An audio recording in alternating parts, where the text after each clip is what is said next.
one is better. We may have a new contender for best day at work ever.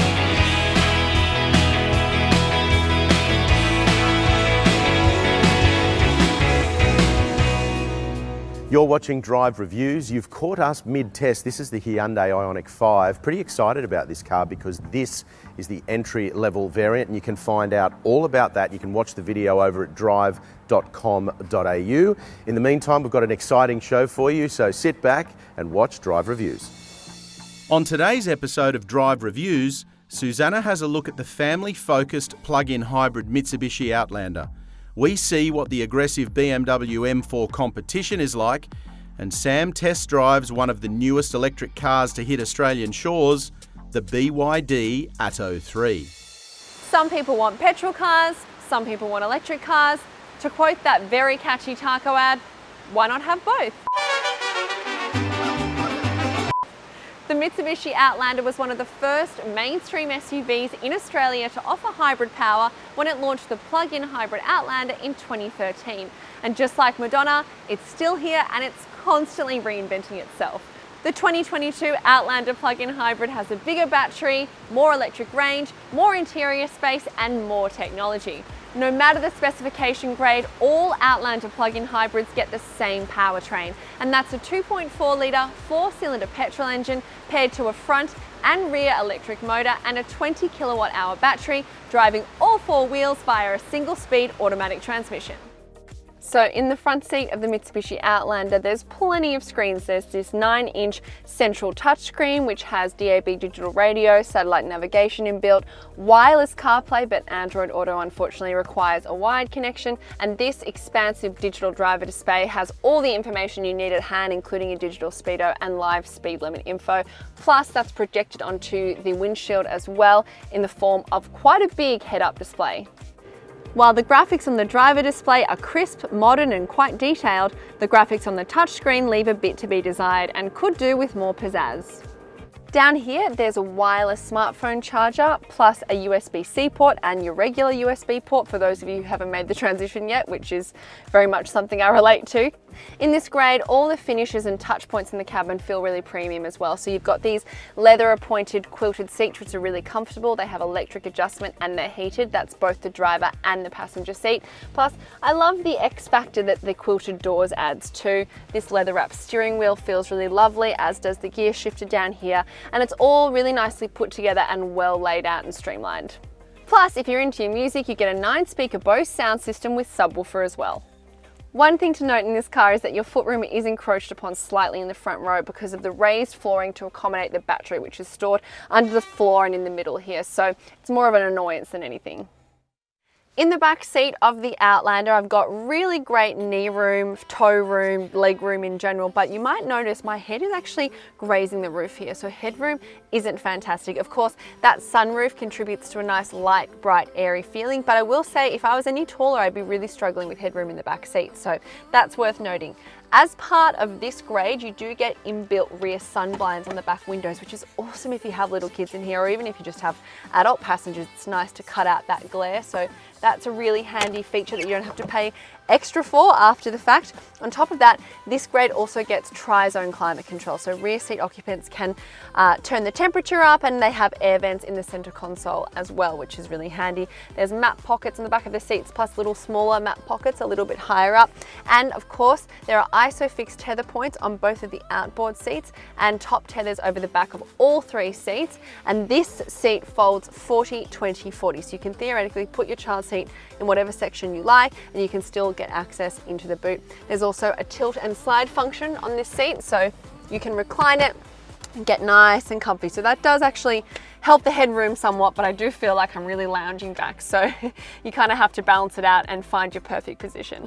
There are 8 airbags as standard, including a center airbag, which is a newer type of airbag that prevents the front seat occupants from colliding in the event of a side collision, which is obviously nice to have as a peace of mind factor. And on top of that, it is worth noting that whilst the seatbelt reminders extend all the way to the 3rd row, the curtain airbags do not. So just keep that in mind when you're putting little occupants in the 3rd row, that they don't have that extra layer of safety back there. Now, to access the Outlander's vehicle-to-load capabilities, there are 2 power points in the car, One is here in the boot and the other one is at the back of the center console. I'm going to use this one today. And there are two things you need to know before you plug in your appliance, and that's the fact that the car has to be turned on first, and also to engage the vehicle to load capabilities, you have to hit a button that says 1500 watt AC, which is just to the right of the steering wheel. You'll find it, no worries. Make sure that your appliance is rated at no more than 1500 watts, otherwise it will wreak havoc on whatever you're plugging in. But once all those boxes are ticked, you're ready to go. I'm gonna plug this in and I've got my hair straightener. I'm gonna turn it on and see if anything happens. Ah, it's flashing red, which means it's heating up, so it's working and I can actually touch up my hair, which has seen better days. So if you stay tuned, this will become a YouTube beauty tutorial.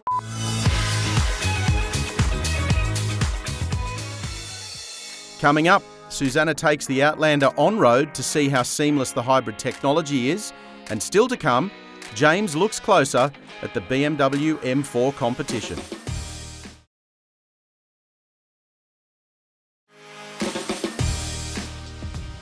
Thanks for watching Drive Reviews. We are mid-road test with Susanna as she drives the plug-in hybrid version of the Mitsubishi Outlander.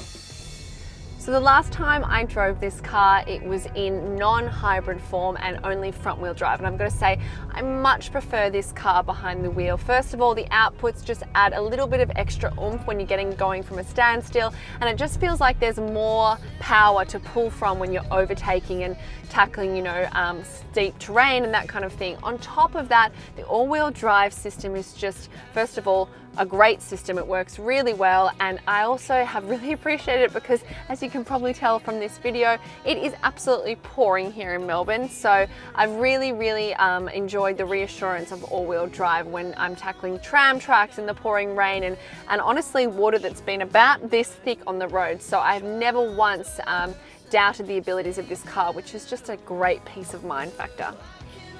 Even though it's classed as a medium SUV, the Outlander is quite a big car for its class, so it does feel quite long, and visibility isn't terrible, but I suppose it could be better in my opinion. There's a little bit of a blind spot at the back there because of a sort of wider than usual C-pillar, and that's, I suppose, to accommodate that extra third row seating. And although you have, great blind spot monitoring and an excellent kind of reverse camera, I will say that it is a little bit hard to get the dimensions of this car in the first few times you're driving it. So it took me a little while to just get a sense of the best way to park it and maneuver it. And I will say as well that if you can afford it, spending a little bit extra to get into a variant that has that overhead view monitor, or the multi-around monitor as Mitsubishi calls it, is definitely worthwhile. At least for me, parking in tight streets, I found it really came in handy. Overall, I much prefer the plug-in hybrid Outlander to the non-plug-in hybrid. I feel like that was missing a little bit of this extra power and torque, and the electric drive experience just adds some X factor the other Outlander was lacking. And on top of that, it's just really nice to have all-wheel drive as standard. I think that in an SUV and a larger car, that adds a really nice peace of mind factor. I really think the Outlander Exceed plug-in hybrid has the potential to tick a lot of boxes for people. It's got 7 seats, all-wheel drive, plug-in hybrid power of course, and plenty of equipment in terms of safety, driver assistance and cabin comforts. The Exceed grade is on the pricey side, but it truly is one of a kind in its segment. Plus Mitsubishi's low running costs and servicing costs and that 10-year warranty might help to balance it all out in the long run. Plus, if you're willing to plug it in every night like you would your phone to charge, then it's likely you may never have to really use petrol, so that could save you at the Bowser as well. In short, this car might just exceed your expectations. See what I did there?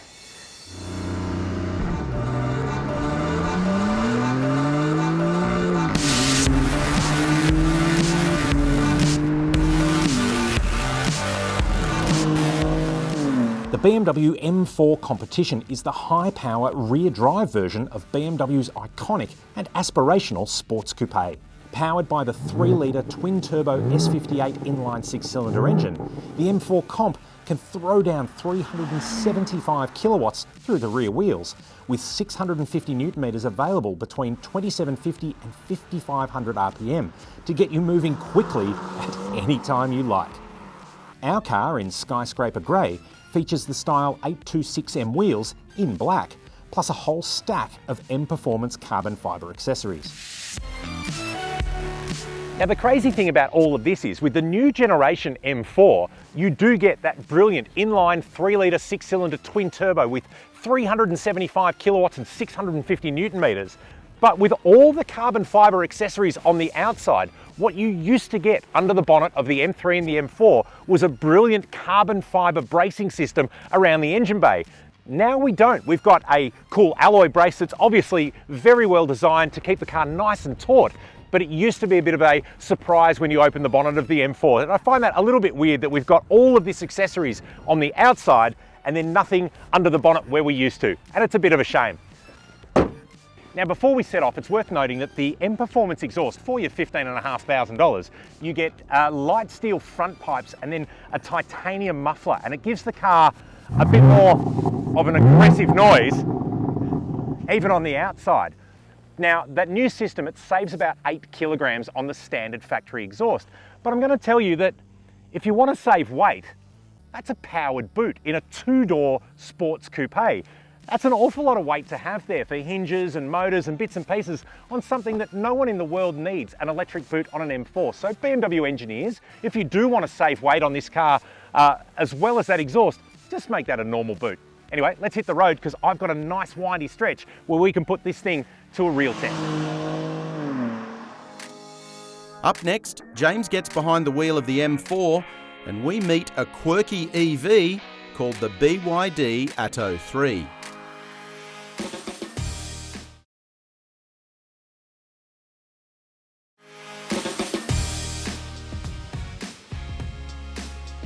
We're back with more of Drive Reviews. Let's join James as he gets behind the wheel of the BMW M4. So out here, giving the M4 a bit of a chance to stretch its legs. Now, of course, there are other elements to the BMW M4 other than its performance credentials. You have a really nice 12-inch touchscreen here. The new BMW OS works really well. You've got a full digital instrument cluster here as well as a head-up. And we are in the Emmest mode that there is. The response of the car, no question, absolutely brilliant. And you can hear it shifting down as we're coming through this pass. But the important thing is it's still a lot of fun. And where a car like this is brilliant is that it gives you the opportunity to still feel challenged, even though you can then just go and drive to the shops and pick the kids up from school. And that's an important thing. Am I finding any benefit to the carbon fibre goodies that we've got on this car? Absolutely not. They just look cool. Am I finding any benefit to that rear wing? Well, I can see it through the rear view mirror, but not really, right? We're not getting any more downforce here. We don't need it. This is not the Nürburgring. But the exhaust, you know what? It sounds cool. And it's part of that enjoyment of a car. And I say it often, that if a car doesn't feel fun slow, it doesn't matter if it feels fun fast. And this car feels fun slow. And right now, it feels pretty jolly fun fast too. Like, listen to that. But yeah, tell you what fun. What fun. So what did we like about the BMW M4 Competition M Performance? Well, first of all, this is a wickedly fast and accessibly fun car. It can manage the Jekyll and Hyde switch between road monster and stylish commuter far more easily than you would expect. On the downside, and in particular reference to the M Performance editions, is this really a $200,000 car that it becomes when you tick every single M box there is? And while we didn't make a big deal about it in the clip, BMW still only offers a 3-year warranty in a world where even Mercedes-Benz has a 5-year product. Come on, BMW, the product is great. Why don't you stand behind it? Now, you know what we've gotten all the way through this clip and not even mentioned once? The new nose on the M4, because you know what? It doesn't matter anymore. When the car was released, it was the most polarizing design part of the new M4 and M3 range, but now we've just become used to it. It is part of the character of the car. You either like it or you don't, but no matter what, that is still one hell of an impressive vehicle. There's been a lot of speculation about BYD in Australia. There's been some delays with this Atto 3 landing in this market, but it's finally here and we can put some of the skepticism about this brand to the test in this video.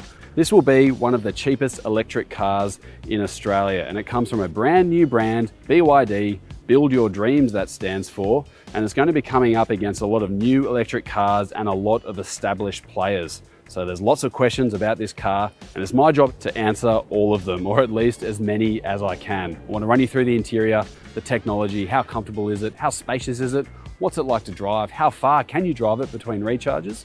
There's a lot to talk about with this BYD. Let's get stuck into it. Beyond the battery size, there is only one specification level on offer, which is called Superior.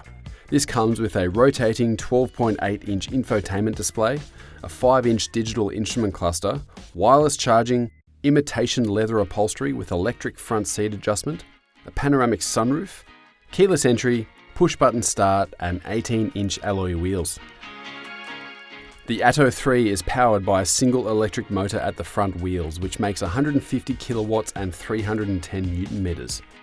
The long-range Atto 3 has a claimed driving range of 420 kilometers according to the WLTP cycle. This car quotes 480 kilometers on the dash, but that is on the NEDC cycle, and I would suggest that it's impossible to get such a range in the real world. In fact, we struggled to match the 420 kilometre mark in our test car. We would bank on around 350 kilometres of range between recharges for town driving. And highway driving blunts that range even more. It goes down to as little as 280 kilometres. And if anyone asks you what BYD stands for, here's one I prepared earlier. Just walk them around to the back here, and as you can see, Build Your Dreams. Like I said before, this is a new brand to the Australian market. BYD has been making batteries for a long time, making cars for a little bit less of a time, but they're a massive company and they're just turning up to the Australian market. We'll be right back with more of the fully electric BYD Atto 3.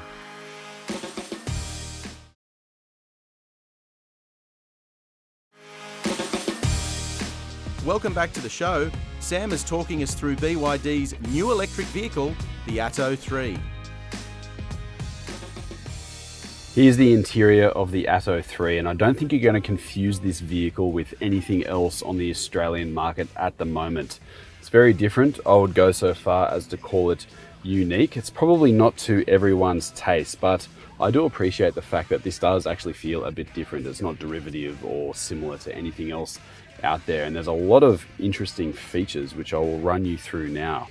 Firstly, these air vents. Never seen anything like those before. They're a little bit different, but hey, aircon works fine. That's no dramas. You've got a wireless charging pad here. That is always nice to have. You don't see any USB power outlets here because they are hiding underneath. Similar to other vehicles, you've seen this in Hyundais before, but you've got a storage area under there, but you've got a USB point, a USB-C, and also a 12 volt. You've got room for bottles in the doors as well. And you've got those funky guitar chords, which a lot of people have been talking about. One of my colleagues at work did manage to play Smoke on the Water.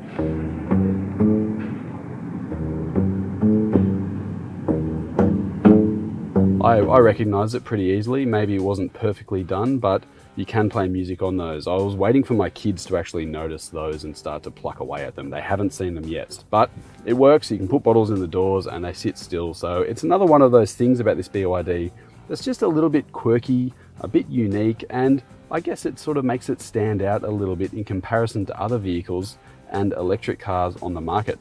But a lot of the functionality comes from this big 12-inch infotainment display in front of you here. It's impressive, it looks great, it's got this really cool function where you can flip it around between landscape and portrait mode. I'll be honest with you, I don't know why you need that. It's really cool, it wows your friends. Maybe when you've got navigation running or something like that, it's nice to have a portrait style thing so you can see where you're going. You do have digital radio, which is nice, and normal AM and FM. You've got really good cameras, which I do appreciate in this car. You can go through all different sorts of modes here, you can see what's going on, and the quality of the image is actually quite good. One thing this display does have, which you don't see too often, is a built-in dash cam. It effectively uses the cameras that you have here all the time, but runs it as a recorder. It's a pretty cool thing to have already integrated into the car.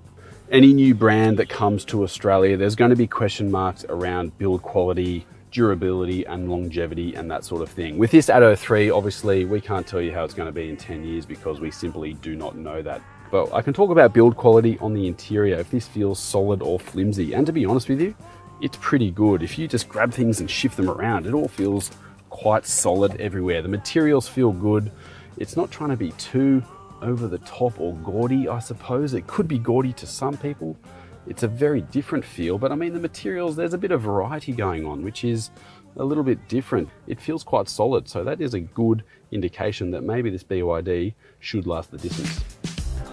The long-range BYD can accept up to 80 kilowatts of electricity on the recharge, which means it can go from 0 to 80% in around 40 minutes. On a more common 50 kilowatt charger, you'd be looking at 1 hour and 20 minutes for a full recharge from 0 to full. And if you're using a slower 11 kilowatt charger, that same recharge will take around 6 hours. One thing that surprises me about this BYD is the ride quality. Some electric cars don't always nail this, but I feel like this is quite good in terms of just handling rough suburban roads, things like potholes, things like speed bumps and that sort of thing. This feels quite comfortable. It's able to smooth things out nicely. But you do get a sense of the weight of this vehicle overall. Electric cars are heavy, batteries are heavy, and this, around a medium-sized SUV, in terms of dimensions, it weighs around 1,700 kilos, which is definitely on the heavy side. And you do get to feel a sense of that at times. Maybe you get a few bumps in a row or some larger whoops, something like that, and the body does start to move around. You can get a feel of that weight. You get a feel of this weight also when you're going around corners. This is definitely not a driver's vehicle by any means. You would say that it's maybe fit for purpose for what it does. I mean, this isn't meant to be a sports car, it's meant to be just a town car to get around the place. Do it without using any fossil fuels, and it does that pretty well. But in terms of actually punting it through corners and that sort of thing, car enthusiasts would probably see this as more of an appliance. It doesn't have that much feel or charm in the way it goes about things. Turning circle feels tight enough, visibility is pretty good. You've got a great camera set up here, so you can run that all the time if you want for some extra visibility. It does the job and it does it pretty well. While BYD is new to Australia, it's worth remembering that this brand does have runs on the board as a car maker, and they've also got runs on the board building EV powertrains, and you do get the sense of that when you drive this car. It feels well put together and it feels fairly cohesive overall. It might not have the dynamic prowess or the performance of some other electric cars on the market, but what it does have at its corner is value for money and space and comfort inside. And when you look at it from that point of view, this does make sense in a lot of ways, and it's definitely worth consideration. Thanks for watching Drive Reviews. As always, you can find out everything you need to know about the cars you've seen today on the show and everything else that's new on the new car market in Australia over at drive.com.au. So thank you for watching Drive Reviews. We'll see you again next week. Oi, you want the car tonight? You got to earn it.